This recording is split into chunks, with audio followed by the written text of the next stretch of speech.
The conference room went silent when Marcus finished his sentence, the kind of silence that makes your ears ring. You're not leader material, and frankly, I'm surprised you haven't figured that out yet. He was leaning back in his chair, feet up on the mahogany table, a move he'd never make if anyone important was watching. But we weren't important. Not to him. Not to anyone. Stick to tasks, not titles. You're good at what you do, but management? That's a whole different universe, buddy. The team, all 15 of them, kept their eyes down, pretending to be very interested in their laptops, their coffee cups, the patterns on the carpet. Anyone who made eye contact with me would be guilty by association. That's how it worked at Caldwell Financial. You either laughed with Marcus or you disappeared into the background and hoped he forgot you existed. I didn't say anything back. What was there to say? I'd learned that lesson 3 years ago when I first started at this firm.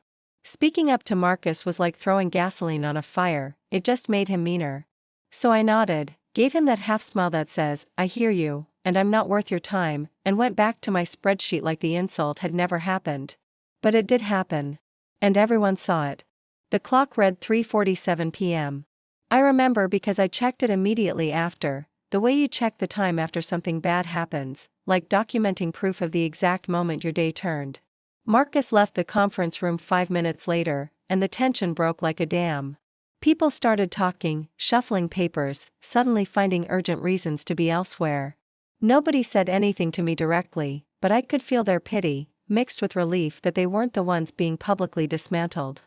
That night, I sat in my studio apartment in Arlington with the television off and the lights off, just staring at the wall. My apartment wasn't much, 1,200 square feet, rent running $1,800 a month, with a view of the parking lot if you stood on your tiptoes and looked sideways out the bedroom window. The furniture was from a discount store, the kind that looked fine in the catalog but started falling apart after 2 years. My life had the quality of something borrowed, something temporary. Even I could see that. I'd been at Caldwell Financial for 7 years. 7 years of staying late, showing up early, taking on projects nobody else wanted, and covering for coworkers when they called in hungover. 7 years of being the reliable guy in the back office, the one who made everyone else look good without ever stepping into the spotlight. Marcus had hired me fresh out of business school, back when I thought hard work meant something. Back when I believed the system was fair. Somewhere along the way, I'd realized the system wasn't interested in fairness. It was interested in politics. Marcus had been hired by the previous CEO, which meant he had protection. He could mock analysts without consequence. He could take credit for other people's work. He could do whatever he wanted because he had what I didn't, a sponsor at the top. I thought about calling my mother. She'd spent 40 years working at a hospital, always thinking the next promotion would come if she just worked hard enough. It never came. She was still in the same position when she retired 5 years ago. I didn't want to tell her about Marcus. I didn't want to hear her voice shift into that tone she got when she was disappointed but trying not to show it. Instead, I opened my laptop. The thing about being invisible at a company is that you can see everything. When people don't think you matter, they stop being careful around you. They forget you're in meetings. They talk about deals when they think you're just typing. They leave emails open on shared screens. And over the past year, I'd started to see something that nobody else seemed to notice. Caldwell Financial was bleeding money. The firm's official reports showed steady growth, solid fundamentals, a company on the rise. But I had access to the back-end financial systems, not because anyone trusted me with it, but because Marcus was too lazy to revoke my access after a project 6 months ago. Every quarter, I could see the real numbers before they got massaged and presented to investors. And the real numbers told a different story. Someone was moving money. Not a lot at first, small transfers that looked like accounting adjustments. But once you knew to look for them, you could trace the pattern. Over 3 years, someone had siphoned approximately $8.7 million out of client accounts and into shell companies. The transfers were sophisticated enough to avoid immediate detection, but sloppy enough that someone with time and motivation could find them. I had both. I started documenting it on a secure drive, one file at a time. I told nobody. I didn't mention it to Marcus, obviously. I didn't mention it to my coworkers. I didn't mention it to anyone at all. I just kept working my regular job, attending my regular meetings, and letting Marcus continue to treat me like I was beneath consideration. All while I was building a case. The funny thing about being underestimated is that it's like wearing an invisibility cloak. People assume you're not smart enough to threaten them. They assume you don't have the connections or the ambition. They assume you're content to exist in your little corner of the office, processing spreadsheets and making sure other people's work gets done. What they don't assume is that you're watching them. By the 3-month mark, I had enough documentation to go to the SEC. I had enough to go to the FBI. I had enough to go to the board of directors, and I knew exactly which board members would actually care. I met 2 of them at a charity event last year. I was there as a guest of my apartment building's manager, who happened to know one of them. We'd talked for maybe 10 minutes, the kind of forgettable conversation that rich people have with service workers. They'd probably forgotten about it completely. But I hadn't. One of them, a woman named Victoria Chen, Victoria Ashford, that was her name, Victoria Ashford, had mentioned she was on the audit committee. She'd seemed sharp, the type of person who took her fiduciary responsibility seriously. The other, James Morrison, had talked about the importance of maintaining public trust in financial institutions. Both of them had business cards in my desk drawer, tucked behind a picture of my parents. I typed the email at 11:47 p.m. on a Wednesday night, using a personal Gmail account I'd created for the purpose. No company server traces. No digital breadcrumbs. Just me, my evidence, and the audit committee chair's email address. The subject line said, "Urgent, potential fraud in Caldwell Financial internal accounts." I didn't ask for anything. I didn't demand protection or promotion or recognition. I just laid out what I'd found, attached the documentation, and explained where they could find more. I hit send at 11:58 p.m., then closed my laptop and sat in the dark for another hour. Nothing happened for 6 weeks. I went to work. I sat at my desk. Marcus ignored me, which was fine. I preferred it to the mockery. I processed financial data, attended meetings, and watched the office continue to function like nothing was wrong. Sometimes I wondered if my email had even reached Victoria. Sometimes I wondered if she'd looked at it and decided it was someone's personal vendetta, not serious enough to investigate. But then things started to shift. Subtle things. New faces in the office, auditors, I assumed, though they were introduced vaguely as consultants. Marcus's usual swagger seemed diminished. He snapped at people more frequently, drank coffee from a mug that said, "World's okayest dad," and seemed to have added a tremor to his hands. The office felt like a pressure cooker, the atmosphere getting tighter by the day. I kept my head down. I did my job. I said good morning to people and smiled when appropriate and gave no indication that anything unusual was happening. Because the most important thing in a situation like this is patience. The moment you seem like you know something, you become a liability. People protect themselves. People lie. People try to get ahead of the story. 2 weeks after the audit consultants arrived, I got called into a meeting with HR. My heart did a strange flip. Was this it? Had they found out I was the one who reported it? But the woman from HR, whose name was Patricia something, just wanted to ask me about a project from 4 months ago. A completely mundane question that took 4 minutes to answer. She smiled, thanked me, and sent me on my way. The whole thing felt designed to test my composure, to see if I'd panic or crack under the pressure of being called into an office. I didn't. I just answered the question and left. By week 4, the pressure cooker exploded. Marcus wasn't at his desk one morning. His office was empty, no personal photos, no that ridiculous golf trophy he'd won at some company retreat, nothing. The rumor that started immediately was a medical emergency. His mother had a stroke. He'd resigned to take care of her. The official email that came out said simply that he was taking an extended leave of absence for personal reasons. I knew better. I'd heard the words, "federal investigation," whispered by 2 partners in the bathroom, before they realized someone was in one of the stalls.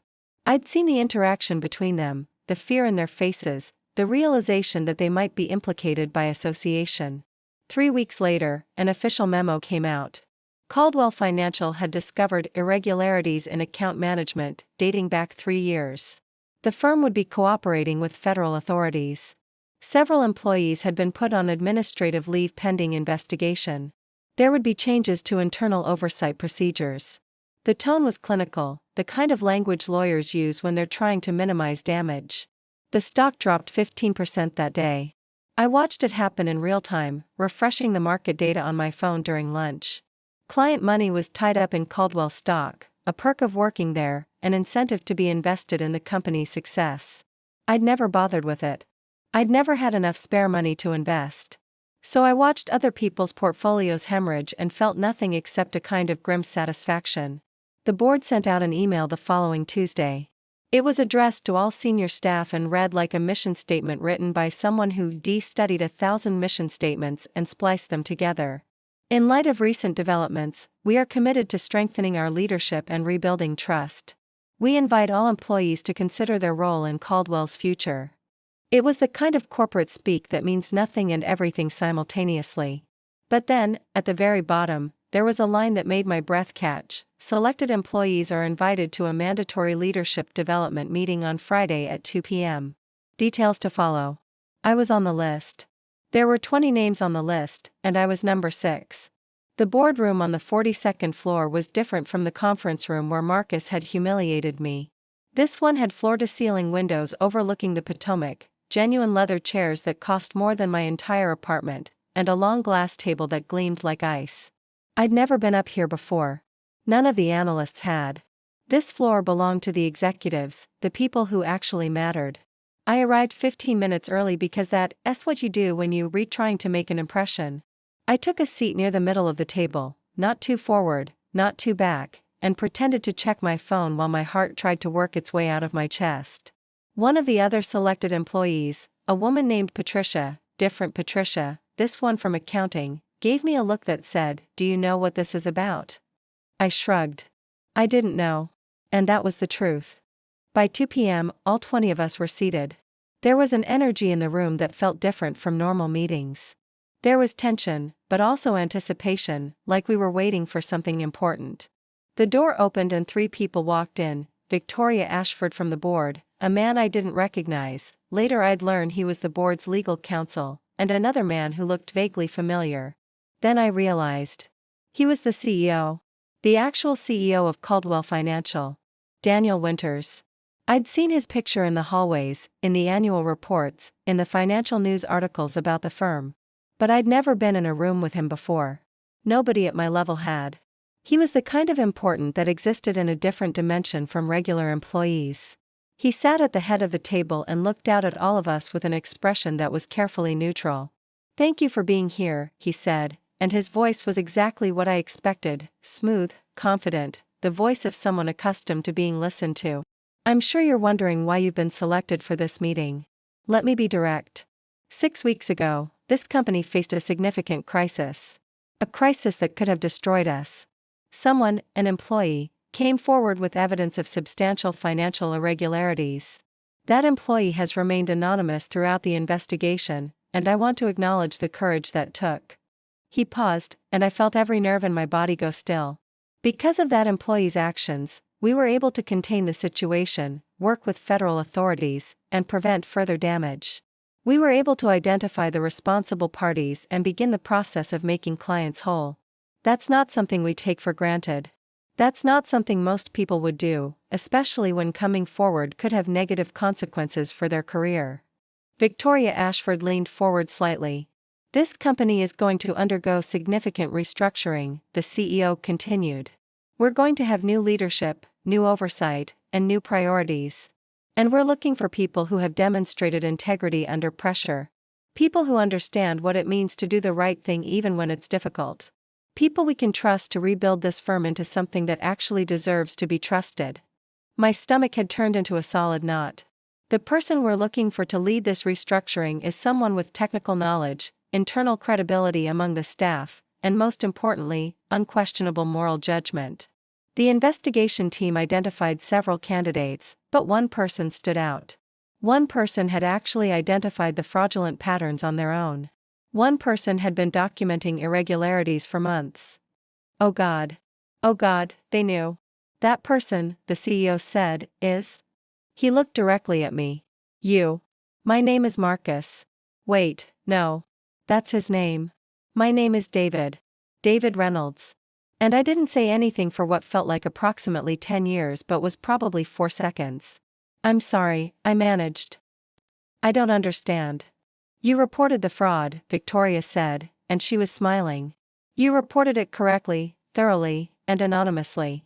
You've been protecting this company's integrity for weeks while sitting in the same office as the person committing the crime.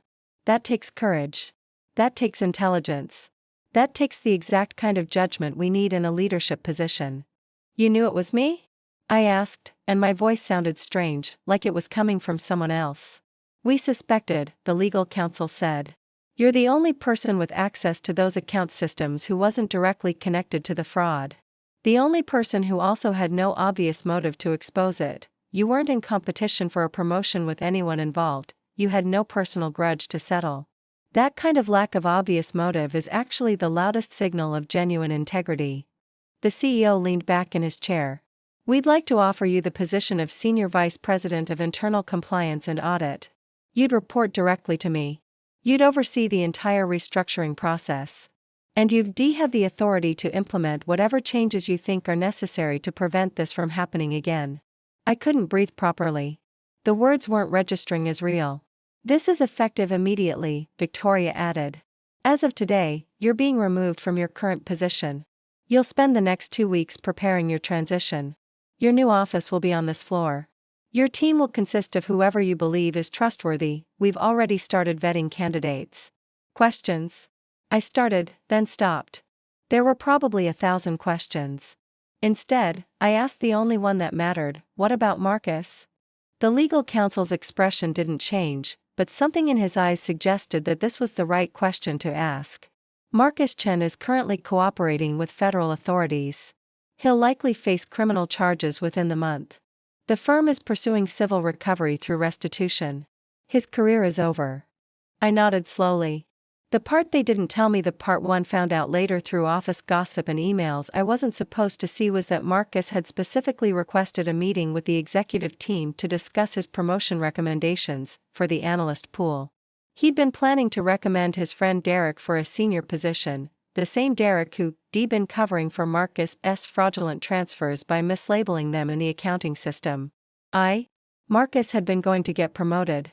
Derek was going to get promoted. And I was supposed to spend the rest of my career in that conference room, processing spreadsheets and being mocked by people I could have reported at any moment. But I didn't report them for that reason. I didn't report them because I wanted promotion or revenge or validation. I reported them because it was right. Because ignoring it would have made me complicit. Because the rules exist for a reason, and if everyone with power to enforce them just looks the other way, then the rules don't mean anything. 3 weeks later, I was moving into my new office on the 42nd floor. It was bigger than my entire apartment, with a view of the Potomac and a coffee maker that cost more than I used to make in a week.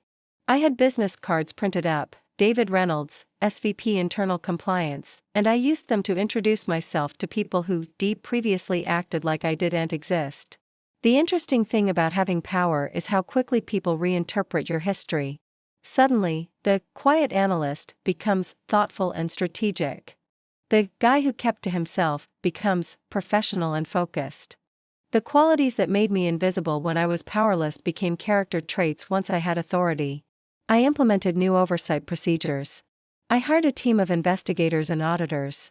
I made recommendations that got the board to install new compliance software and external monitoring systems.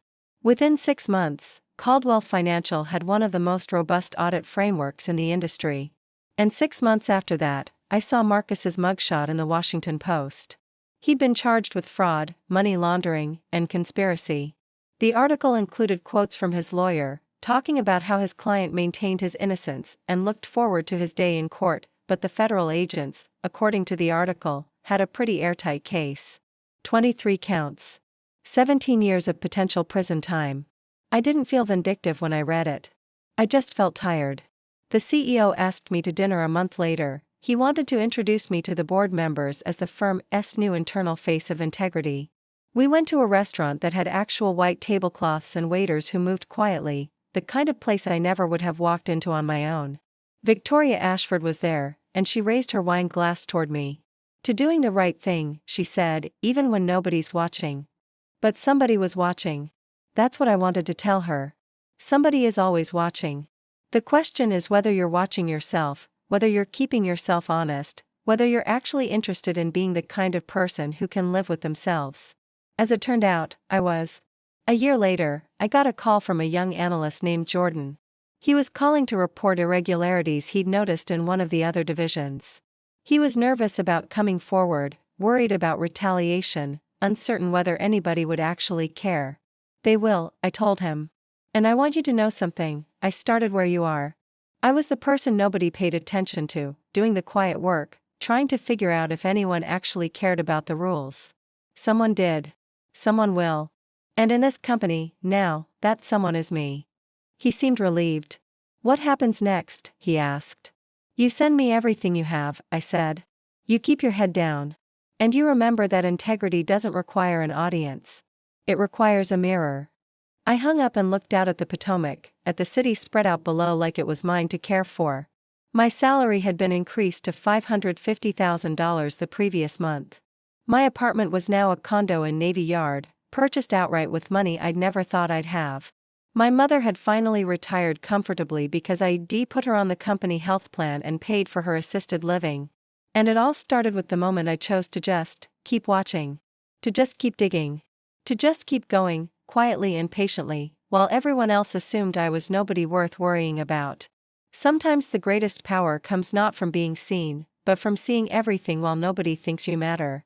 And sometimes, if you're patient enough and brave enough, that power eventually becomes undeniable.